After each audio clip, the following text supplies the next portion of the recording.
Hi friends, welcome to UVC Masti. Recent గా తమిళ hero అయిన విశాల్ ఎప్పుడైతే తాను హీరోయిన్ సాయి ధన్సికను పెళ్లి చేసుకుంటా అని అనౌన్స్ చేశాడో అప్పటి నుండి అసలు ఎవరి సాయి ధన్సిక అంటూ చర్చ మొదలైంది. ఎక్కువగా తమిళ సినిమాల్లో నటించినప్పటికీ ఓ 2-3 తెలుగు సినిమాల్లో కూడా ఈ అమ్మడు కనిపించింది. ఈ వీడియోలో మనం సాయి ధన్సిక గురించి, ఆమె ఫ్యామిలీ, స్కూల్ లైఫ్, సినిమాల్లోకి రావడానికి ఆమె పడ్డ స్ట్రగుల్స్, విశాల్ తో ప్రేమ కథ, ప్రముఖ నటుడు టి రాజేందర్ తో ఆమెకున్న గొడవ, ఇలా అన్ని విషయాలు చెప్పుకున్నా. స్కిప్ చేయకుండా వీడియో చివరి వరకు చూసేయండి. సాయి ధన్సిక అసలు పేరు మరీనా. 1989 నవంబర్ 24న తమిళనాడులోని తంజావూరులో మిడిల్ క్లాస్ క్రిస్టియన్ కుటుంబంలో జన్మించారు. ఆమె తండ్రి కులందై స్వామి ప్రైవేట్ కంపెనీలో ఉద్యోగం చేస్తూ ఉండేవారు. అప్పుడప్పుడు సీరియల్స్, సినిమాల్లో చిన్న పాత్రలు వేసేవారు. తల్లి దేవిక, ఈమె గృహిణి. సాయికి ఓ చెల్లెలు, ఓ తమ్ముడు కూడా ఉన్నారు. తంజావూరులోని సెయింట్ ఆంటోనీ హైయర్ సెకండరీ స్కూల్లో స్కూలింగ్ చేసింది. చిన్నప్పటి నుండి యాక్టింగ్, డాన్స్ పై ఆసక్తి ఉండేది. తండ్రితో షూటింగ్ స్పాట్స్ కి వెళ్లి సినిమా వాతావరణం చూసి హీరోయిన్ కావాలని కలలు కనేది. క్లాసికల్, వెస్ట్రన్ డాన్సెస్ నేర్చుకుని స్కూల్ ప్రోగ్రామ్స్ లో పాల్గొనేది. మంచి హైట్, పర్సనాలిటీతో స్పోర్ట్స్ లో యాక్టివ్ గా ఉండి ప్రైజెస్ గెలుచుకునేది. చదువులో చురుగ్గా ఉన్నప్పటికీ ఆసక్తి లేక ఇంటర్ ఫస్ట్ ఇయర్ లో చదువుకు ఫుల్ స్టాప్ పెట్టేసింది.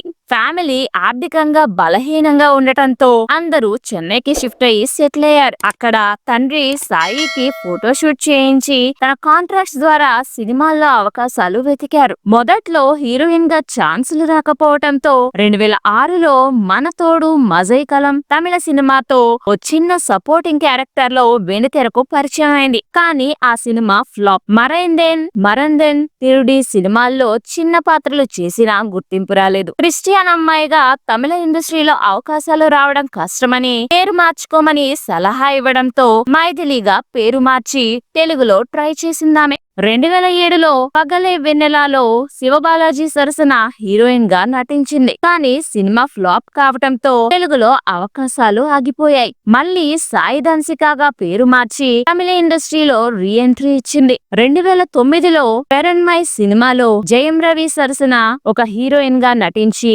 మంచి గుర్తింపు తెచ్చుకుంది. ఆ తరువాత మాంజావేలు, నీల్ గవని సెల్లతే సినిమాలు చేసినా అవి పెద్దగా ఆడలేదు. 2012-2013 సంవత్సరం ఆమె కెరీర్ కు టర్నింగ్ పాయింట్ అని చెప్పొచ్చు. బాలా డైరెక్షన్ లో పరదేశి, ఆది పినిశెట్టితో అరవన్ సినిమాల్లో హీరోయిన్ గా నటించి విమర్శకుల ప్రశంసలు కూడా అందుకుందామె. 2016లో కబాలీలో రజనీకాంత్ కూతురు యోగి పాత్రలో స్టైలిష్ ఫైట్ సీన్స్ తో అదరగొట్టింది. కానీ కబాలీ ఫ్లాప్ కావటంతో అనుకున్నంత స్టార్డమ్ రాలేదు. తెలుగులో షికారు, అంతిమ తీర్పు, రక్షణలో సపోర్టింగ్ రోల్స్ చేసినా ఫలితం లేకపోయింది. దీంతో ఐందం వేదం వెబ్ సిరీస్ తో G5 లో మంచి టాక్ తెచ్చుకుంది. ఇప్పుడు యోగిడా సినిమా కూడా మంచి బజ్ క్రియేట్ చేస్తోంది. సాయి ధన్సిక 2 ఫిల్మ్ఫేర్ అవార్డ్స్ గెలిచిన స్టార్ హీరోయిన్ గా ఎదగలేకపోయింది. సాయి ధన్సిక యాక్ట్ చేసిన సినిమాలు మీరేమైనా చూసారా? చూస్తే కామెంట్స్ లో చెప్పండి. ఇక సాయి ధన్సిక వ్యక్తిగత విషయానికి వస్తే ఈమె తన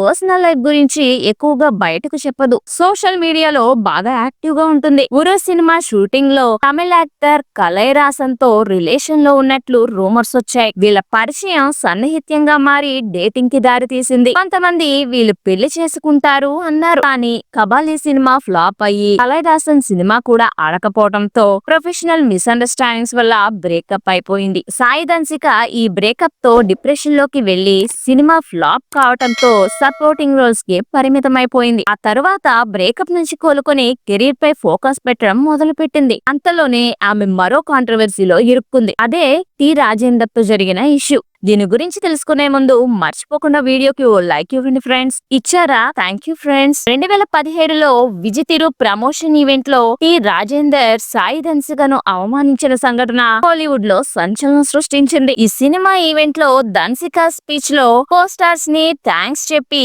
ఆయన పేరు మర్చిపోయింది. దీనికి టి రాజేందర్, నీవు కబాలీ చేసిన తర్వాత నాలాంటి వాళ్ళు కనిపించరు అంటూ స్టేజ్ పైనే చెడమడా తిట్టేశారు. చెప్పారు. ధన్సిక పొరపాటున పేరు మర్చిపోయానని సారీ చెప్పినప్పటికీ వినకుండా ఆమెను అవమానపరిచారు. సోషల్ మీడియాలో ఈ ఘటన వైరల్ అయింది. పరిశ్రమలో పెద్దలందరూ స్టాండప్ విత్ ధన్సిక అంటూ ధన్సికకి సపోర్ట్ చేశారు. విశాల్ అప్పటి తమిళ ఫిల్మ్ ప్రొడ్యూసర్ కౌన్సిల్ ప్రెసిడెంట్ గా సాయి సారీ చెప్పినా టార్గెట్ చేయడం సిగ్గుచేటు అని ఫేస్బుక్ లో రాశాడు. ఆ సమయంలో విశాల్ ధన్సికకు సపోర్ట్ గా నిలిచి ఆమెకు ధైర్యం చెప్పారు. ఈ కాంట్రవర్సీయే వాళ్ళ ప్రేమకు టర్నింగ్ పాయింట్ అని చెప్పొచ్చు. అప్పటి నుంచి సాయి ధన్సిక విశాల్ నడిగర్ సంఘం ఈవెంట్స్ పార్టీల్లో కూడా కలుస్తూ ఫోన్ నెంబర్స్ ఎక్స్చేంజ్ చేసుకుని సన్నిహితంగా మాట్లాడుకునేవారు. 2025 మే 19న చెన్నైలోని ప్రసాద్ ల్యాబ్ లో యోగిడా ఆడియో ట్రైలర్ లాంచ్ లో విశాల్ చీఫ్ గెస్ట్ గా వచ్చాడు. సాయికి హగ్ ఇస్తూ వేదికపై కూర్చున్నాడు.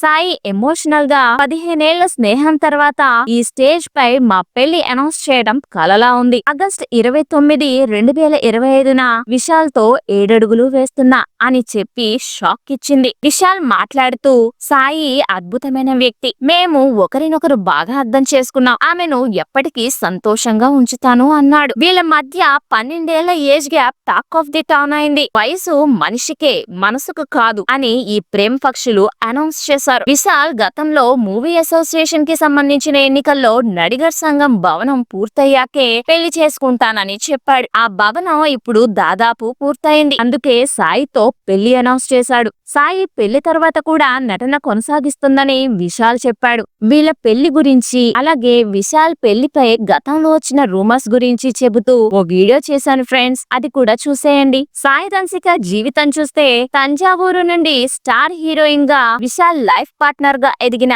జర్నీ అద్భుతం అనే చెప్పాలి. విశాల్ సాయి జంటపై మీ అభిప్రాయం ఏంటి? కామెంట్స్ లో కామెంట్ చేయండి. మరో ఇంట్రెస్టింగ్ టాపిక్ తో నెక్స్ట్ వీడియోలో కలుద్దాం. అంతవరకు enjoy the day. Thanks for watching friends. జై హింద్.